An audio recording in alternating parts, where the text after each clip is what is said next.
जयकारा बोलो माता रानी का। जगत माई महामाई माँ भद्रकाली की जय बोलो। माता रानी के सांचे दरबार की जय बोलो। तो कुंभ राशि वालों, स्वागत है आप सभी का मंथन भिंड यूट्यूब चैनल में। बंधुओं, 1 से 7 फरवरी के बीच मंदिर में जाकर दान कराना यह एक छोटी सी चीज रातों रात पैसे की बारिश कराती है, छप्पड़ फाड़ के धन दौलत देती है, हर एक दुख तकलीफ और भयंकर से भयंकर नकारात्मक ऊर्जाओं को एक चुटकी में दूर कर देती है। यह एक छोटी सी चीज, बस आपको इस एक चीज को चुपचाप बिना किसी को बताए मंदिर में जाकर दान कराना है और एक छोटी सी क्रिया इसके साथ और करनी है। फिर देखना जो चमत्कार होंगे, जो अनोखी घटनाएं जीवन में घटनी शुरू होंगी, आप खुद भी आश्चर्य में पड़ जाएंगे। इतनी खुशियां जीवन में आएगी कि आप एक पैर पर नाचने लगोगे। जी हाँ बंधुओं, ये बातें कोई मजाक नहीं है, इन बातों में सच्चाई है। जो इस सच्चाई को जान जाएगा वह तो इस फरवरी में माला माल होगा। स्थायी लक्ष्मी धन लक्ष्मी का आशीर्वाद उसे प्राप्त होगा और उसके घर में खुशियों की बरसात होगी। और जो आज इस कार्यक्रम को अनदेखा कर देगा, इसे हल्के में लेगा, वह पहले भी दुखी था, आज भी दुखी रहेगा और आने वाले समय में भी दुखी ही रहेगा, क्योंकि वह समय के अनुसार खुद को बदलना ही नहीं चाहता है। जब भी कोई उसे बदलने की कोशिश करता है तो वह उसे मजाक समझ लेता है या फिर विश्वास ही नहीं करता है। बंधुओं, आपको ऐसी गलती नहीं करनी है। इस कार्यक्रम को अंत तक देखना है। इस कार्यक्रम में हम आपको बताएंगे इस एक चीज के विषय में जिसे आप इस फरवरी के महीने में चुपचाप मंदिर में जाकर दान कराना है और इसके बहुत ही शुभ, बेहद ही पवित्र परिणाम आपको अगले दिन से ही मिलने शुरू हो जाएंगे, हम गारंटी के साथ कहते हैं। इसी के अनुसार बंधुओं, यह जो फरवरी का महीना है आपके जीवन में बड़े परिवर्तन लेकर आने वाला है। शुरुआत के 1 से 7 फरवरी में ही आपके जीवन में घटित होंगी 3 बेहद शुभ घटनाएं और इन शुभ घटनाओं या यूं कहें कि शुभ घड़ियों का आप लंबे समय से इंतजार करते चले आ रहे थे। जिन चीजों के लिए आप अब तक परेशान थे वे चीजें आपकी हो जाएंगी। परंतु बंधुओं, याद रखना कि यह फरवरी का महीना राहु का महीना है, तो कुछ नकारात्मक तो अवश्य होगा ही। और वैसे भी प्रकृति का नियम है कि दिन है तो रात है, सफेद है तो काला है। तो इसी प्रकार 3 शुभ घटनाओं के साथ साथ एक अनहोनी नकारात्मक घटना भी फरवरी के शुरुआत में ही घटित होने वाली है। आपको इस अनहोनी घटना के बारे में जानना बेहद आवश्यक है। यदि आप इसे जान जाएंगे तो कुछ जरूरी सावधानियां बरतते हुए आप इस अनहोनी नकारात्मक घटना को टाल भी सकते हैं, इससे बच भी सकते हैं, वरना यह आपके जीवन को पूरी तरह से तहस नहस कर देगी। जितना दुख अब तक आपको मिला होगा उससे 1000 गुना ज्यादा दुख आपको इस एक घटना से मिलने वाला है। जी हाँ बंधुओं, कौन सी है यह घटना, हम आगे आपको सब कुछ विस्तार से बताएंगे। कहने का मतलब यह है कि आज का यह जो ज्योतिष कार्यक्रम है यह पूरे फरवरी के महीने की रिपोर्ट है जो आपको मिलने वाली है और इस रिपोर्ट के आधार पर आप अपने फरवरी के महीने से वह सब कुछ हासिल कर सकते हैं जो अब तक आपको मिल नहीं पाया है। जी हाँ बंधुओं, बहुत ही ज्ञानवर्धक और बेहद ही सटीक ज्योतिषीय गणनाओं पर आधारित है आज का यह कार्यक्रम। इस कार्यक्रम को आपको अंत तक देखना ही होगा। बंधुओं, कार्यक्रम के अंत में हमने आपको एक ऐसा महाशक्तिशाली उपाय भी बताया है जिसमें राहु, केतु, शुक्र, मंगल और शनि और साथ में बुध, इतने ग्रहों को आप केवल एकमात्र उपाय से अपने अनुकूल बना सकते हैं। और ये वही ग्रह हैं जो किसी भी जातक के जीवन को स्वर्ग बनाते हैं, उसके जीवन में खुशियां ही खुशियां लेकर आते हैं। तो केवल एक उपाय करने मात्र से ही आपको इन संपूर्ण ग्रहों के शुभ परिणाम प्राप्त होने लगेंगे। और यह उपाय इतना सरल लेकिन इतना शक्तिशाली है कि लोग इसके बारे में जानते ही नहीं है, क्योंकि ये गुप्त है। लोग पैसे लेकर इन उपायों को बताते हैं, इस तरीके के उपायों को दूसरों को देते हैं तो उनको भी फायदा होता है और जो उपाय करते हैं उन्हें तो लाभ होता ही होता है। परंतु हम आज इस महाशक्तिशाली, बहुत ही सरल और बहुत ही कारगर उपाय को आपको माता रानी की सेवा में समर्पित करने जा रहे हैं। तो उस उपाय को आपको जरूर देखना है और शुरुआत में ही फरवरी के इस उपाय को आपको कर लेना है। फिर देखिए कि कैसे इस पूरे महीने आपकी चांदी ही चांदी रहती है। बंधुओं, बुद्धिमान इंसान वही होता है जो समय के अनुसार फैसले लेता है, बदलती हुई समय की घड़ियों और चालों को जानता है और उसी के अनुसार जो भी जरूरी है केवल वही कार्य करता है, अपना समय बर्बाद नहीं करता है। तो बस आज आपको अपने समय का सदुपयोग करना है। इधर उधर गप्पे हाँकने में या यूं ही टाइम पास की चीजों को देखने और सुनने में आपने बहुत समय खराब कर लिया। अब आपको अपने समय का सदुपयोग करना है। इस कार्यक्रम को अंत तक देखना है और जो भी बातें हम आपको बता रहे हैं उन्हें पूरी गंभीरता से पूरे ध्यान के साथ समझना है। जरूरत पड़े तो कॉपी और पेन लेकर बैठिए और चीजों को नोट करते चलिए। हम जो भी बातें बताते हैं वे बेहद सटीक और शास्त्रीय पद्धतियों पर आधारित होती हैं। तो कहीं उनमें आपने भूल चूक कर दी और कोई जरूरी जानकारी आपके हाथों से निकल गई तो यह आपका बड़ा नुकसान होगा। आने वाला शुभ समय से आप चूक जाएंगे। तो ऐसी भूल न करें। पूरे ध्यान के साथ कार्यक्रम में बने रहें और जरूरी चीजों को नोट करते चलें। तो चलिए बंधु, उम्मीद करते हैं कि आप हमारी बातों को, भावनाओं को समझ रहे हैं। अब कार्यक्रम में आगे बढ़ेंगे और माता रानी को पहले याद करेंगे। कमेंट बॉक्स में लिखिए, जय मां भद्रकाली कृपा करो। महामाई आपके ऊपर निश्चित कृपा करेंगी, हमें पूर्ण विश्वास है। बंधु, अगर आप अब भी सोच रहे हैं कि कुंडली का विश्लेषण कराएं कि नहीं कराएं, क्यों कराएं, क्या जरूरत है कुंडली विश्लेषण कराने की, तो ध्यान से सुनिए। आप इस समय 3 तरीके की स्थितियों में फंसे हुए हैं। एक स्थिति तो यह है कि आपके ऊपर बहुत कर्जा है, व्यापार चल नहीं रहा है, घर में भी क्लेश रहता है, रिश्ते नातों में भी उथल पुथल मची हुई है। तो अब इस स्थिति में आप कैसे फंसे? कोई ना कोई ग्रह था जिसने परेशान किया, तो इससे बाहर निकलने का मार्ग क्या है? कुंडली में छुपा हुआ है, इसलिए कराइए। दूसरा कि आप कुछ जीवन में करना चाहते हैं, निर्णय ले नहीं पा रहे हैं, समझ में आ नहीं रहा है कि क्या करें क्या ना करें, तो इस स्थिति में श्रेष्ठ मार्गदर्शन कौन करेगा? आपके ग्रह, आपकी कुंडली। तीसरा कि आपकी जिंदगी में आपने सब कुछ हासिल कर लिया है, कामयाबी भी हासिल कर ली है, रिश्ते नातों में भी सुख शांति है, परंतु आपके मन में एक बेचैनी है क्योंकि अब तक शायद आपने वह हासिल नहीं कर पाया जिसके लिए आपका जन्म इस धरती पर हुआ था। यानी कि अपने सही उद्देश्य को आप अब तक हासिल नहीं कर पाए हैं। तो वह उद्देश्य क्या है, क्यों आप इस धरती में, इस संसार में आए हैं, उस उद्देश्य को जानना है। इसको जानने के लिए आपको कुंडली दिखानी है। तो आपके जीवन में जो भी परिस्थितियां हैं, इन परिस्थितियों के सही कारण और उनके निवारण को केवल आपकी कुंडली बता सकती है, इसलिए आपको कुंडली दिखानी है। तो बस अगर आप ऐसी परिस्थितियों में हैं तो नंबर हमने वीडियो में दे रखे हैं। किसी भी नंबर पर 10 बजे से 4 बजे के बीच फोन लगाइए। छोटी सी दक्षिणा देने के बाद अपनी कुंडली का श्रेष्ठतम आकलन करा लीजिए। जय माई की। इसी के साथ साथ बंधुओं, गुप्त नवरात्रि का पर्व प्रारंभ हो चुका है। हो सकता है बहुत से लोगों को इसके विषय में जानकारी हो, बहुत से लोगों को जानकारी ना ही हो। तो आप ध्यान से सुनिए, ये महामाई की कृपा पाने का सबसे अच्छा अवसर है। गुप्त नवरात्रि असल में बहुत ही सिद्ध और शक्तिशाली पर्व होता है। इसके लिए आपको क्या करना है, ध्यान से सुनिए, आपको इसका पूरा लाभ मिलेगा। आप हमारी बातों को लिख कर रख लीजिए, बस आप समझते जाइए। तो आपको आज ही, जब आप इस कार्यक्रम को सुन रहे हैं, आज ही बाजार से जाना है और एक नारियल लेकर आना है और लाल चुनरी में लाल धागे से 7 बार लपेटकर उस नारियल को अपने पूजा घर में आज ही स्थापित कर लीजिए।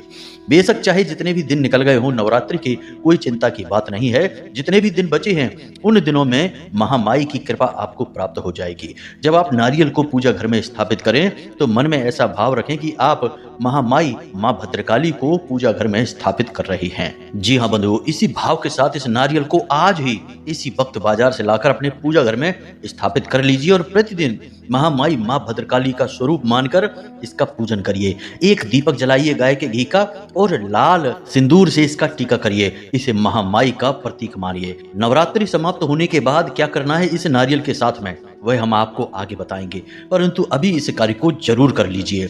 इससे आपके जीवन में जितनी भी नकारात्मकता होगी वह तो दूर होगी ही, महामाई की दया, कृपा और प्रेम आपको प्राप्त हो जाएगा। बंधुओं, ऐसे शुभ अवसरों को चूकना नहीं चाहिए। कोई मूर्ख ही होगा जो इन शुभ घड़ियों को अपने हाथ से जाने देगा। तो कमेंट में हमें जरूर बताना कि आपने नारियल लाकर रखा है या आप रखने वाले हैं कि नहीं। चलिए बंधुओं, उम्मीद करते हैं कि आप समझ गए होंगे यहाँ तक। अब जो भी भाई बंधु आज हमारे इस कार्यक्रम पर पहली बार आए हैं उन्हें हम बता दें कि आप जल्दी से चैनल को सब्सक्राइब करके महामाई के परिवार के सदस्य बन जाइए। याद रखिए कि यह जो ज्योतिष कार्यक्रम है यह माई के धाम से प्रसारित हो रहा है और यह आपके लिए अवसर है कि आप महामाई के परिवार के सदस्य बने। जल्दी से चैनल को सब्सक्राइब करें और कमेंट बॉक्स में लिखें कि मैं भी माई के परिवार का हिस्सा हूँ। याद रखना कि महामाई की कृपा है, उन्हीं की इच्छा है, तभी आप आज इस कार्यक्रम पर आ पाए हैं, क्योंकि हम आपको देते हैं सर्वश्रेष्ठ ज्ञान जो धर्म और ज्योतिष से ओतप्रोत होता है और महामाई की कृपा आपको प्राप्त करवाता है। तो चलिए जल्दी से चैनल को सब्सक्राइब करिए और कमेंट बॉक्स में लिखिए कि मैं भी माई के परिवार का हिस्सा हूं। चलिए बंधु, अब अपने मूल विषय को प्रारंभ करते हैं। सबसे पहले हम आपको बता दें कि आज का यह जो कार्यक्रम है यह दान के ऊपर है और हमने मंदिर में जाकर दान करने की बात कही है, तो आपको जो भी कुछ दान करना है वह मंदिर में ही दान करें।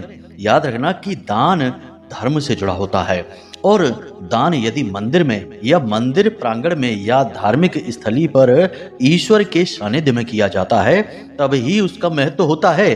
अन्य जगहों पर यदि आप कुछ दान कर देते हैं, किसी को अन्न खिला देते हैं या पैसे रुपए दान दे देते हैं, तो वह आपके पुरुषार्थ में जुड़ जाता है, आपके पुण्य कर्म में तो जुड़ जाता है, परंतु आपके प्रारब्ध को नहीं काट सकता है। आपके प्रारब्ध को यानी कि आपके पिछले जन्म के जो पाप कर्म हैं उन्हें काटने की क्षमता तो केवल और केवल धार्मिक स्थल पर किए जाने वाले दान में ही होती है। इसीलिए तो दान को धर्म से जोड़ा जाता है, दान धर्म कहा जाता है। यहां तक आपको बात समझ में आ गई? अब ध्यान से सुनिए। जो भी ग्रह आपके अनुकूल होते हैं, ज्योतिष ऐसा कहता है कि उन ग्रहों से संबंधित चीजों को हम कभी दान नहीं करते हैं, लेकिन यदि हम उन ग्रहों से जुड़ी हुई चीजों को मंदिर में जाकर दान कर दें तो वे ग्रह अति प्रसन्न हो जाते हैं। यहाँ पर समझना है आपको हमारी बात। हम कह रहे हैं कि जो शुभ ग्रह हैं उनसे जुड़ी चीजों को आपको यहाँ वहां कहीं दान नहीं करनी है, यूं ही मुफ्त में किसी को नहीं देनी है, लेकिन मंदिर में जाकर दान करने से उसका ठीक उल्टा यानी कि बहुत अधिक लाभ प्राप्त होता है। तो अब इस नियम के अनुसार इस फरवरी के महीने में आपके अनुकूल बहुत सारे ग्रह हो रहे हैं। जैसे हम बात करें शुक्र की और राहु की, राहु और शुक्र दोनों युति बनाकर बैठे हैं और आपको विशेष लाभ दे रही हैं। तो स्थिति यह बन रही है कि यदि आपने राहु और शुक्र से जुड़ी हुई चीजें किसी को भी गलती से भी यूं ही उपयोग के लिए दे दी या दान कर दी मंदिर से बाहर, तो आपके ये दोनों जो शुभ ग्रह हैं ये तुरंत प्रतिकूल हो जाएंगे और आपको नुकसान पहुंचाना शुरू कर देंगे। बहुत सारे इनके नुकसान हैं, बहुत सारी बातें हैं, उनमें हम नहीं जाएंगे वरना कार्यक्रम बहुत लंबा हो जाएगा। फिलहाल आप ये समझिए कि इन दोनों से जुड़ी चीजें आपको दान नहीं करनी है। अब क्या है वे चीजें, ध्यान से सुनिए जल्दी जल्दी से। सफेद रंग की कोई भी चीज यानी कोई वस्त्र, कोई खाने की चीज, परफ्यूम या आपके पहने जाने वाले कपड़े या प्रयोग की जाने वाली कोई भी चीज सफेद रंग की यदि है वह शुक्र का सूचक है। सफेद रंग के खाने पीने की चीजें जैसे कि चावल है, आटा है, शक्कर है, नमक है या धर्म कर्म से जुड़ी चीजें जैसे कि कोई मूर्ति है, कोई तस्वीर है या कोई धार्मिक किताब है, इन चीजों को आपको किसी को भी ना तो यूं ही प्रयोग के लिए देनी है और ना ही दान में देनी है, इसे ध्यान रखना। राहु से जुड़ी चीजें कौन सी हैं, जरा इसको समझ लो। ये बहुत बड़ी गलती लोग करते हैं अक्सर। इसमें राहु से जुड़ी चीजें हैं आपकी घड़ी, आपका कैलेंडर, आपका मोबाइल और इलेक्ट्रॉनिक सामान, साथ ही आपके ऑफिस या घर में चलने वाले जो भी इलेक्ट्रॉनिक उपकरण हैं ये सभी राहु के सूचक हैं। काले रंग की कोई भी वस्तु, नीले रंग की कोई भी वस्तु, कोई भी वस्त्र, ये राहु के सूचक हैं। शनि के भी सूचक होते हैं लेकिन राहु के भी होते हैं। याद रखना कि शनि और राहु मित्र ही हैं, अलग अलग नहीं हैं। तो एक जैसा स्वभाव, एक जैसी प्रवृत्ति और एक जैसी क्रूरता होने के कारण बहुत सारी चीजें शनि को और राहु को दोनों को एक साथ समर्पित हो जाती हैं। इसलिए यहाँ पर भ्रमित होने की आवश्यकता नहीं है। तो आपको ये चीजें किसी को भी नहीं देनी है। लोग अक्सर ऐसा करते हैं कि किसी की घड़ी अच्छी लग गई तो ले लेते हैं पहनने के लिए कि अपनी घड़ी दे दो, कुछ दिन पहन लेते हैं, या फिर कोई इलेक्ट्रॉनिक चीज ले लेते हैं और मोबाइल ले लिया या कुछ और ले लिया। कुल मिलाकर आपको अपनी इलेक्ट्रॉनिक चीज तो भूल कर भी किसी को प्रयोग करने के लिए नहीं देनी है। इसी के साथ साथ सोशल मीडिया का भी प्रयोग आपको बहुत सोच समझकर करना है। सोशल मीडिया भी राहु को ही समर्पित होता है, राहु का स्थान होता है। आप देखते हैं कि राहु का स्वभाव क्या है, अचानक से किसी को बहुत ज्यादा कामयाब बना देना या फिर अचानक से किसी कामयाब इंसान को तुरंत बर्बाद कर देना। और आप देखते हैं कि सोशल मीडिया पर भी यही हो रहा है कि अचानक से कोई रातों रात बहुत मशहूर हो जाता है, लाखों करोड़ों में खेलने लगता है। और कभी कभी ठीक इसका उल्टा भी होता है कि बहुत कामयाब कोई इंसान है, अचानक से बर्बाद हो जाता है सोशल मीडिया की ताकत से, क्योंकि यह राहु का सबसे शुद्ध स्वरूप आज के समय में बन चुका है। जी हाँ बंधु, याद रखना कि राहु दिमाग से खेलने वाला ग्रह है, उसके पास दिमाग ही है, शरीर तो है ही नहीं, और सोशल मीडिया भी आपके दिमाग पर ही हावी रहती है। तो आपको सोशल मीडिया से इस पूरे फरवरी के महीने में दूर रहना है, यानी कि जो भी सोशल मीडिया की चीजें हैं उन पर समय बहुत ही कम बिताना है।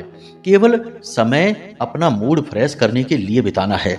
जरूर से ज्यादा समय आप बिताएंगे आपका राहु खराब हो जाएगा।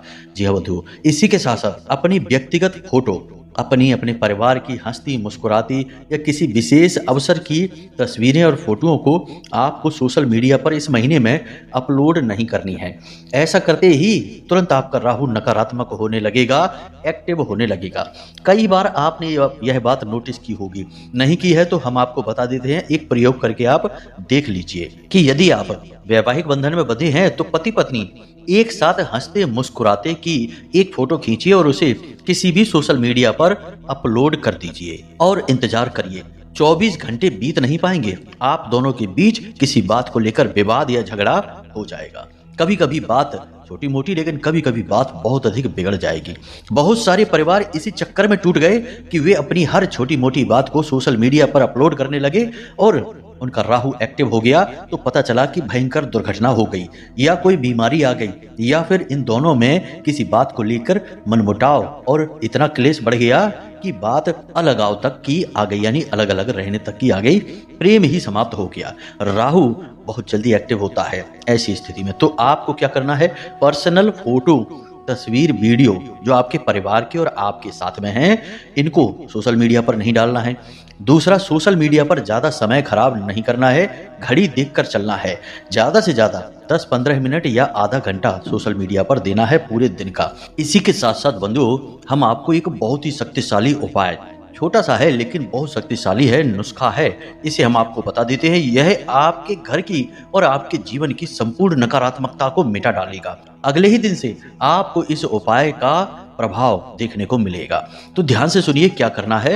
आपके नजदीक जो भी मंदिर है, चाहे भोले बाबा का मंदिर हो, चाहे हनुमान जी का मंदिर हो, जो भी मंदिर है जिसमें आप जाते हैं, पूजा पाठ करते हैं, तो आपको रात्रि के समय उस मंदिर में जाना है, यानी कि लगभग 9 बजे के आसपास, बहुत अधिक रात ना हो, 9 बजे के आसपास आपको उस मंदिर में जाना है।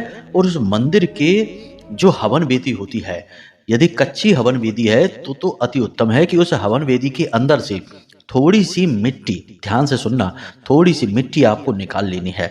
यदि हवन वेदी कच्ची नहीं है तो कोई बात नहीं है, मंदिर के मुख्य दरवाजे की जो मिट्टी है, थोड़ी सी मिट्टी वहां से आप ले लेना। जरूरी नहीं कि बहुत ज्यादा मिट्टी हो, बिल्कुल जरा सी, एक मुट्ठी भी चलेगी, आधी मुट्ठी भी मिट्टी चलेगी। ये मिट्टी आपको ले लेनी है और इस मिट्टी को अपने घर लेकर आ जाना है। और कहीं से गाय का गोबर और मूत्र मिल जाए तो आपको इस मिट्टी में मिला देना है।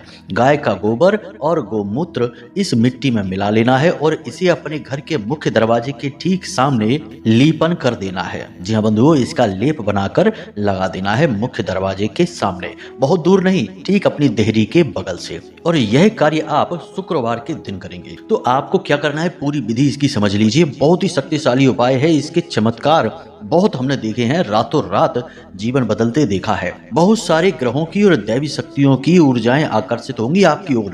तो मानकर चलिए कि आप गुरुवार की रात्रि को मंदिर से मिट्टी लाए हैं, गाय का गोबर और गोमूत्र आपने इकट्ठा करके सारा का सारा सामान बनाकर तैयार करके रख लिया है। अब आपको शुक्रवार के दिन सुबह सूर्योदय होने से पहले अपने घर के मुख्य दरवाजे का लीपन कर लेना है। लीपन करने के बाद आपको आटे से एक चौक बना देना है। चौक बनाने के बाद आपको उस चौक के ऊपर गाय के घी का एक दीपक जला देना है। यह क्रिया करने से पहले अपने मुख्य दरवाजे का जल से सिंचन अवश्य कर लें, यह बहुत जरूरी है। इतनी सी क्रिया आप कर लें, इससे कोई भी नकारात्मकता हो, कैसी भी नकारात्मकता हो, आपके घर से दूर हो जाएगी। लेकिन सबसे बड़ी बात कि मंदिर की मिट्टी और गाय का गोबर और मूत्र लगा है तो यह बहुत ही पवित्र ऊर्जा को आपके घर में लेकर आएगा। जिस भी देवी देवता के मंदिर से यह मिट्टी आई है, वे देवी देवता साक्षात या फिर अपने कोई वीर आपके घर भेजेंगे। आप देखेंगे कि जैसे ही आपने यह क्रिया की है, उसी दिन से यानी कि शुक्रवार के ही दिन से आपके जीवन में चमत्कारी घटनाएं घटनी शुरू हो जाएंगी। कहने का मतलब कि जो आपके सामने परेशानियां हैं, जिनका समाधान आप ढूंढ नहीं पा रहे हैं, वे समाधान आपको अचानक समझ में आने लगेंगे। रास्ते की अड़चने, विवाद, परेशानियां सुलझने लगेंगी। अब आप समझिए कि भगवान कभी साक्षात आपके सामने प्रकट होकर आपकी समस्या का समाधान नहीं करेंगे, ना ही आपको कहीं धन दौलत पड़ी मिल जाएगी। कहने का मतलब यह है कि सब कुछ करना आपको ही है, परंतु आपका दिमाग इतना तेज हो जाएगा, आपकी परिस्थितियां अचानक से बदल जाएंगी कि आप जो भी काम करेंगे उसमें आपको तुरंत कामयाबी मिलनी शुरू हो जाएगी। आपके प्रयास सिद्ध होने लगेंगे, जिससे आपकी दिन दूनी रात चौगुनी तरक्की होने लगेगी। तो ये क्रिया आप जरूर कर लेना इस फरवरी के महीने में शुरुआत में ही। अब एक छोटा सा कार्य और, क्योंकि घर की नकारात्मकता तो है ही, आपके खुद के ऊपर भी किसी न किसी प्रकार की नकारात्मक ऊर्जा बनी ही रहती है। याद रखना कि आज का जो समय है, दौर है, यह पूर्ण रूप से नकारात्मक ऊर्जाओं से भरा हुआ है। हर तरफ आप देखते हैं कि लोगों की विचारधारा कितनी विकृत हो चुकी है। मानसिक रोगी जैसे व्यवहार करते हैं लोग, केवल अपना मतलब सीधा करते हैं और बाद में लोग छोड़ देते हैं। हर रिश्ते नाते के साथ यही व्यवहार हो रहा है। कोई किसी को कुछ समझ ही नहीं रहा है, केवल अपनी जरूरतों के लिए लोग जी रहे हैं। इंसानियत और धर्म जैसी बातें तो लोग अब मजाक में लेते हैं। तो कहने का मतलब यह है कि जहां इतनी नकारात्मकता है, तो वहां आप अपने आप को कैसे इस नकारात्मक ऊर्जा से बचाएंगे? इसका एक बड़ा ही सरल और बहुत ही शक्तिशाली समाधान है। जैसे कि कोई रोग हमारे शरीर में जब प्रवेश करता है, तो हमारी रोग प्रतिरोधक क्षमता, इम्यूनिटी हमारी होती है, वह रोगों से लड़ती है और उन रोगों को भगा देती है। कभी कभी हमारी जब रोग प्रतिरोधक क्षमता कमजोर पड़ जाती है, तो हम बीमार हो जाते हैं, फिर हमें दवाइयों की जरूरत पड़ती है। ठीक इसी प्रकार नकारात्मक ऊर्जा जब हमारी ओर आती है, तो हमारे पास खुद का प्रतिरक्षा कवच है, जिसे हम अपना ऑरा या अपना ऊर्जा शरीर कहते हैं। हमारा अपना खुद का एक ऊर्जा स्वरूप होता है, जो हमारे शरीर के आसपास होता है और हमारे शरीर को घेर कर रखता है। यह ऊर्जा शरीर बहुत शक्तिशाली होता है, हर प्रकार की नकारात्मकता को यह दूर भगा देता है। लेकिन हमारी खुद की गलतियों से ही यह ऊर्जा शरीर हमारा खराब होने लगता है। जैसे कि हम झूठ बोलते हैं, उल्टे सीधे कार्य करते हैं, अनैतिक गलत कार्य करते हैं, या फिर हम जुआ, शराब, वेश्यावृत्ति और व्यसन आदि में डूबने लगते हैं, तो हमारा ऊर्जा शरीर सिकुड़ने लगता है, फिर हम नकारात्मकता में डूबते चले जाते हैं। तो आपको इस ऊर्जा शरीर को बलवान बनाना है। तो सबसे पहले तो जो आदतें गलत लगती हैं आपको, उन्हें तुरंत छोड़ दीजिए। किसी ने आपको जबरदस्ती तो इन आदतों में डाल नहीं रखा है, आपका अपना निर्णय ही तो है। जब तक जरूरत ना हो, बहुत स्थिति विकट ना हो, झूठ ना बोलें, किसी के हिस्से दबाने की कोशिश ना करें, किसी के साथ गलत व्यवहार ना करें, अपनी वाणी को बहुत मीठा रखें। इसी के साथ साथ आपको एक कार्य करना है। प्रतिदिन जब आप सोकर जागे, तो स्नान आदि करने के बाद, या नहीं स्नान करना है तो बिस्तर पर ही आंखें बंद करके कम से कम 15 से 20 मिनट के लिए बिल्कुल मौन अवस्था में बैठे रहें। जैसे ध्यान में योगी बैठते हैं, ऐसे ही आपको आंखें बंद करके बैठ जाना है सुखासन में। और जब आप ध्यान की मुद्रा में बैठें, तो उस समय अपना दिमाग बिल्कुल भी ना चलाएं। मतलब कि ऐसा नहीं है कि आंखें बंद करके बैठ गए, अब दिमाग पहुंच गया दुकान पर या फिर ऑफिस में पहुंच गया कि आज ये मीटिंग है, ये काम करना है, ये सामान नहीं बिका है, यहाँ से पैसे लेने हैं, इससे ये बात करनी है, ये सब खिचड़ी दिमाग में पक रही है।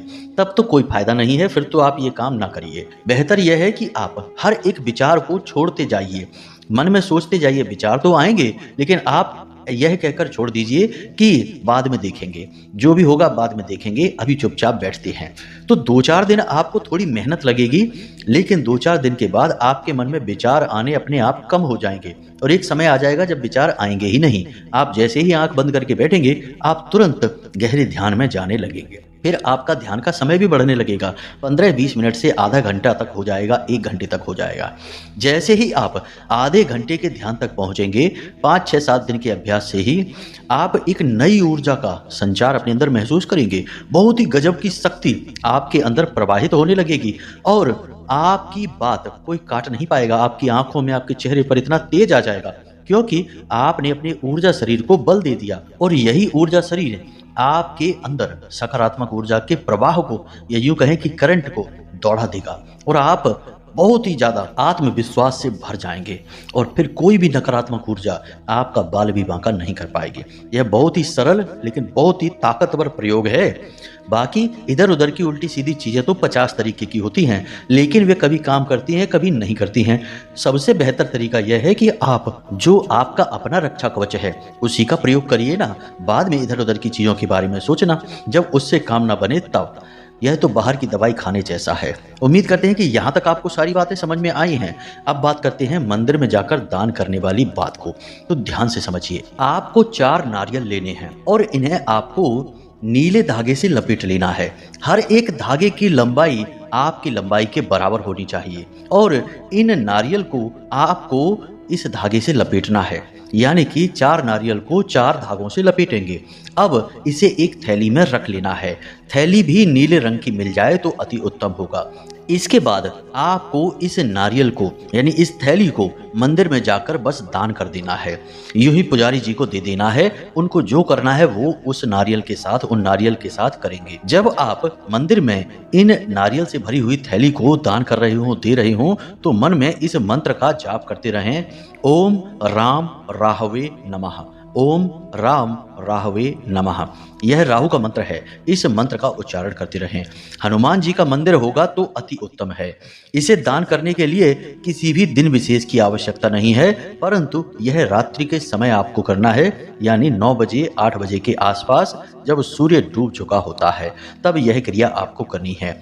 इस कार्य को आप करके देखिए, आपका राहु अत्यंत अनुकूल हो जाएगा, दैवी शक्तियां आपके घर आ जाएंगी और यह फरवरी का महीना आपके जीवन में चमत्कारी फल लेकर आने वाला है। बंधुओं, जो भी क्रियाएं हमने आपको बताई हैं वे हमने कई बार लोगों पर आजमाई हैं और इनके बहुत ही पॉजिटिव रिजल्ट आए हैं, तब हम आपको बता रहे हैं। बाकी आप इस उपाय को, इन क्रियाओं को एक बार करके देखिए और आपको खुद ही समझ में आ जाएगा कि ये कितने शक्तिशाली उपाय हैं और इनके क्या लाभ होते हैं। तो उम्मीद करते हैं बंधुओं कि आप इन क्रियाओं को समझ चुके हैं। इनके आधार पर आप अपने जीवन में बदलाव अवश्य लेकर आ पाएंगे।